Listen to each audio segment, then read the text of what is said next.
Tu es passionné par le hardware et tu voudrais savoir les rumeurs bien croustillantes et les nouveaux leaks du mois de mai? Alors bienvenue dans le journal du mois. Aujourd'hui on va parler de tout ça, mais n'oublie pas d'aller dans la table des matières pour choisir le sujet qui t'intéresse et de le visionner. Allez, à tout de suite, jingle.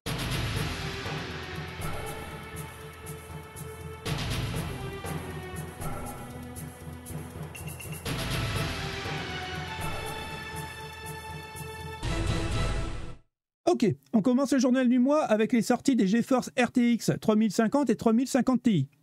Alors, pour l'instant, c'est sur PC portable. Mais je reviendrai tout de suite après là-dessus.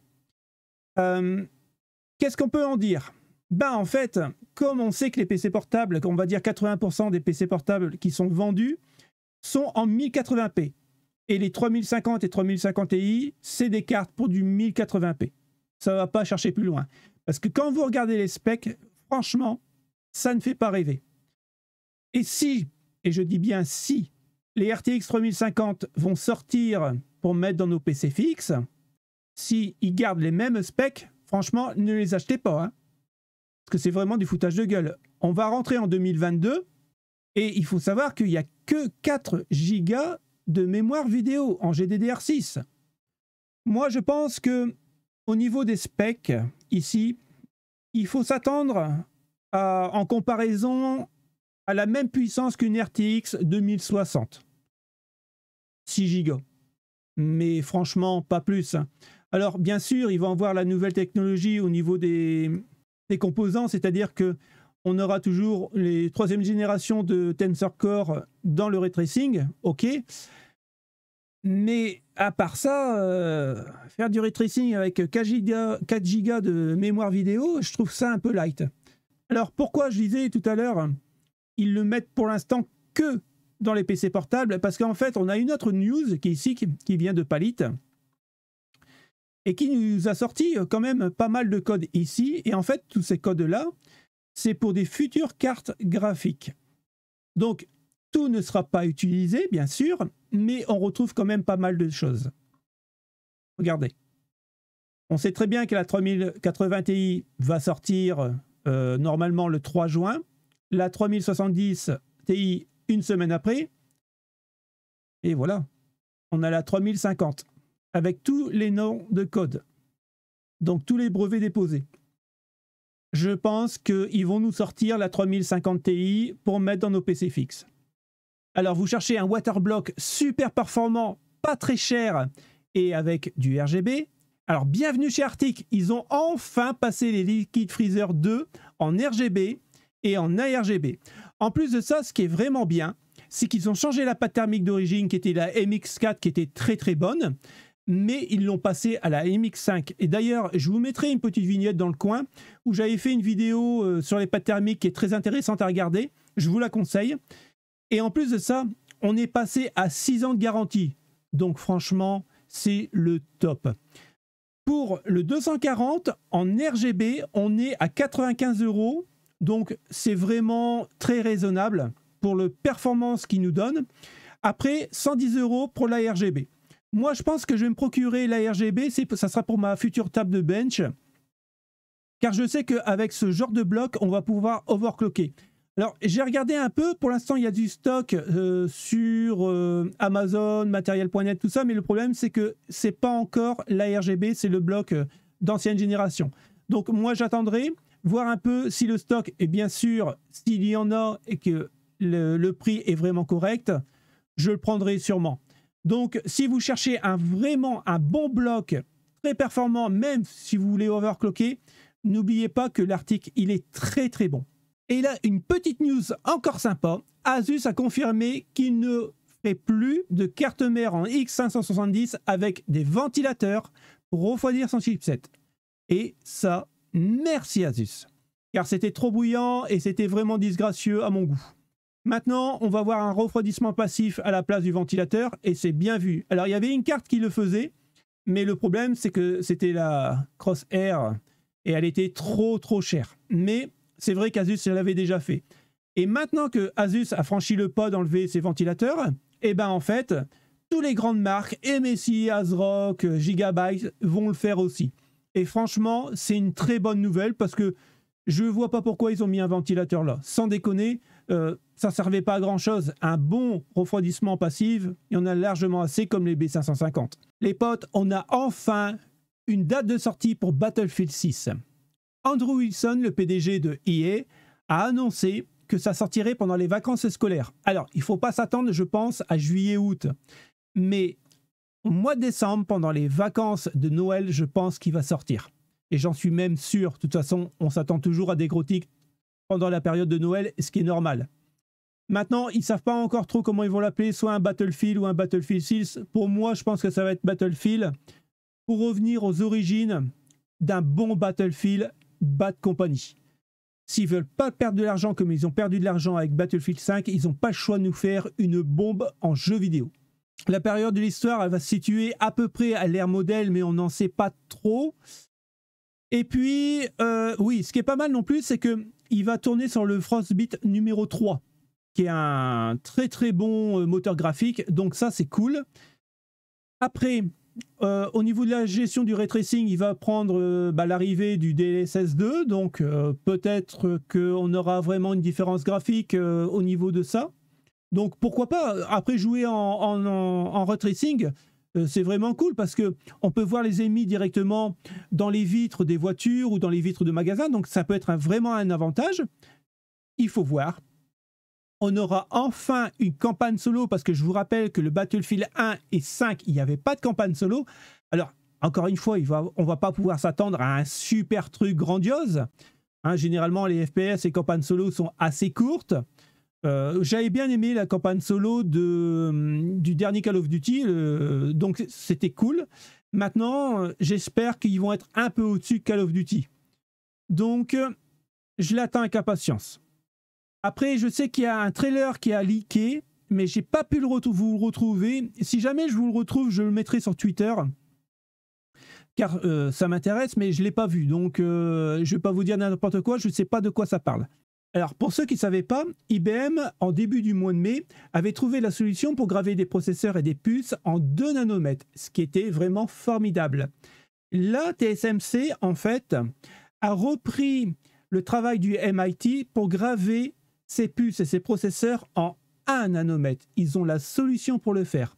Alors, ça va être fait dans plusieurs années. Ça, il ne faut pas se leurrer. Mais par contre, la bonne nouvelle, c'est qu'en 2022 et au second trimestre, ils vont graver des puces et des processeurs en 3 nanomètres. Ouais, en 3 nanomètres.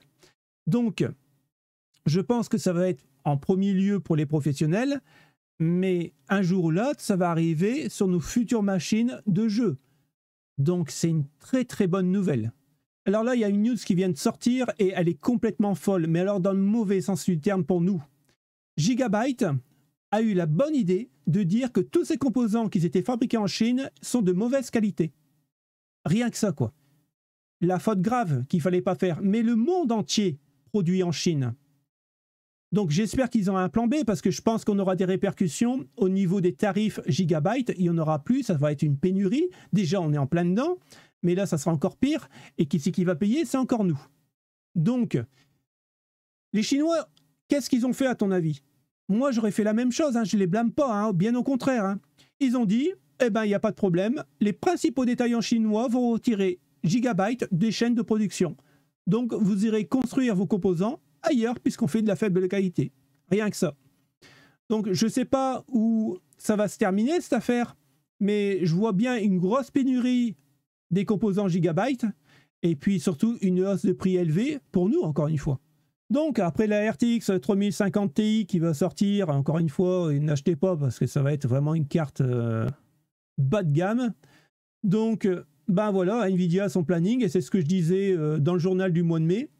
Nvidia a son planning, on sort la 3080 Ti le 3 juin, la 370 Ti le 10 juin. Il n'y a pas de stock, mais on s'en fout, nous on les sort, on est bien. Ils vivent dans un monde carrément irréel, hein. Je ne sais pas au niveau marketing qui travaille là-dedans, mais alors franchement, il ferait pas mal de les virer. Hein. Et ça me fait encore plus rager, et je vais te dire pourquoi, tout de suite. Ben voilà, Zotac, Firestorm, il confirme que Nvidia travaillerait sur une RTX 3090 Ti.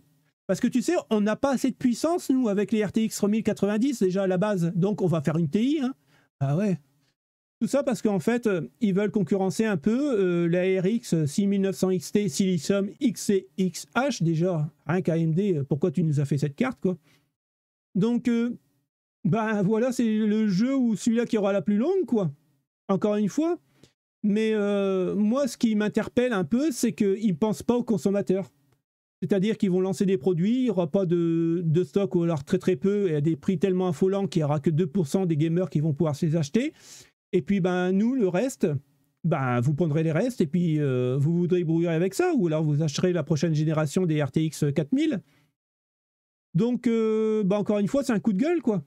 Pour tous les possesseurs de cartes graphiques, c'est une très bonne nouvelle. On va aussi avoir le droit à notre DLSS apparemment en juin. Il va s'appeler le GSR, le Gaming Super Resolution. Et le point fort de ce GSR, c'est qu'en fait, il est beaucoup plus simple à mettre en place pour les développeurs de jeux vidéo que le DLSS 2.0 de Nvidia, qui est très très bon aussi. Malgré que je suis toujours en train de râler sur Nvidia, ils ont fait un très bon DLSS et ça apporte énormément de performance. Donc j'espère qu'il sera comparable au DLSS de Nvidia et puis voir un peu ce que ça donne. J'ai hâte de le tester au mois de juin. Donc bah écoutez, on se donne rendez-vous au mois de juin et je ferai peut-être une review dessus si ça vous intéresse. D'après une publication allemande, on en saurait plus sur la RX 6600. Donc on sait déjà que c'est une carte d'entrée de gamme. Donc c'est pour du 1080p, mais on ne pourra pas jouer en 1440p, je ne pense pas.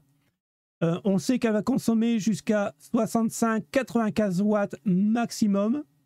Donc ça reste dans les eaux normales d'une carte graphique, on va dire de ce type-là.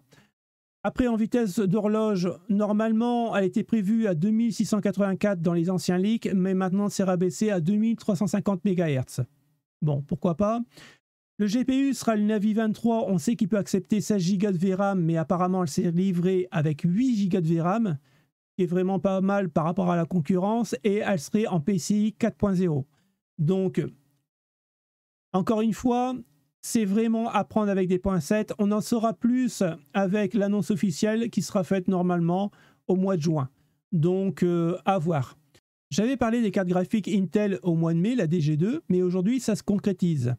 On sait que Intel va préparer 5 cartes graphiques, toujours sur le nom basé DG2, parce que ce n'est pas le nom officiel. On en saura peut-être un petit peu plus courant juin. Mais on a déjà les specs qu'ils ont leakés. Et franchement, je suis vraiment content de les voir, quoi. Ça va mettre un pavé dans la mare d'NVIDIA et de AMD.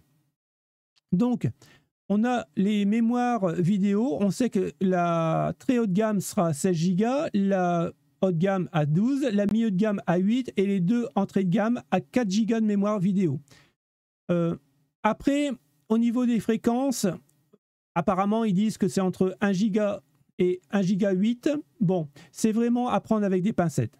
On verra ce que ça donne vraiment. Et puis, j'espère qu'on pourra s'acheter une bonne carte graphique dans pas longtemps, à de très bons prix, et se faire un bon petit PC gamer. Si vous aimez les consoles portables, vous allez être servi. Là, ils ont mis un PC gamer quand même haut de gamme dans une console portable. Rien que ça. Et vous allez voir, ils ont des petits problèmes, et surtout au niveau du prix. Alors là, ils ont réuni un processeur Intel 11e génération, des i7 et des i5, les Tiger Lake. En carte graphique, on est équivalent à une RTX 2080 Ti. En mémoire RAM, 16 Go de DDR4 en 4266 MHz. En stockage, on aura droit à du M.2 en 500, 1 Tera, voire 2 Tera. Pour les ports USB, on est en 4.0 et en 3.0. Et ils ont même arrivé à mettre l'OS, puisque c'est un ordinateur, Windows 10. Le problème, c'est le prix. L'ultime édition avec le i7 et 1 voire 2 Tera de stockage, on est à 1250 €. Pour la Pro Edition, avec toujours un i7 mais un petit peu plus allégé, on est à 500, 1 Tera voire 2 Tera de stockage et 800 voire 900 €. La Standard Edition, 700 € avec un i5 et 1 Tera de stockage. Donc, ça pique. Le gros problème, c'est l'autonomie de la batterie. Vu que la RTX 2080 Ti et le processeur consomment quand même pas mal, au niveau de la batterie, ça lâche. C'est-à-dire que tu ne pourras pas jouer en 4K, donc ils ont baissé la résolution à une Nintendo Switch. Donc franchement, je ne vois pas l'intérêt. Pour 1250 €, autant avoir un PC gamer confortable et qu'on puisse jouer. Donc en fait, ils nous disent, si vous voulez jouer, bah, vous le branchez directement sans secteur. Donc, quel intérêt? Après, ça reste un pur bijou de technologie. C'est vrai qu'en niveau technologie, tout miniaturisé comme ça, c'est vraiment génial. Après, voilà, il y a pas mal de consoles sur le marché. Je vous laisse aller regarder en description. Vous allez voir, c'est vraiment intéressant à regarder. Bon, bien sûr, c'est hors de prix. Donc, ça ne sera pas pour tout le monde. Le journal du mois est fini. Merci d'avoir regardé jusqu'au bout. Et puis, je vous dis à la prochaine, les potes. Salut, ciao, ciao.